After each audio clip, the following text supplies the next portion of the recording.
La peregrina idea del puerto de quedarse el puerto con una playa de la ciudad, la playa de Manquiña, pues le obligamos al puerto a decir que no, faltaría más, acabaríamos en los tribunales.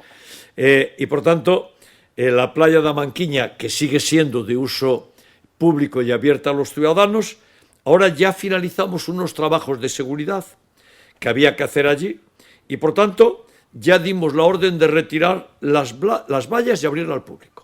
Hoy no sé si es el mejor día de playa, por la tarde va a abrir y por tanto tendremos una buena tarde, pero hubo que hacer algunas medidas de seguridad.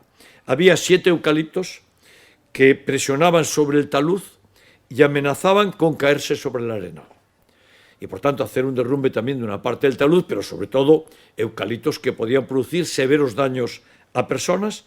Y después acotamos una zona de piedras con postes de madera para garantizar la seguridad. Así que, a partir de la retirada de las vallas que se está produciendo hoy, la playa de Manquiña queda definitivamente abierta para los ciudadanos de Vigo.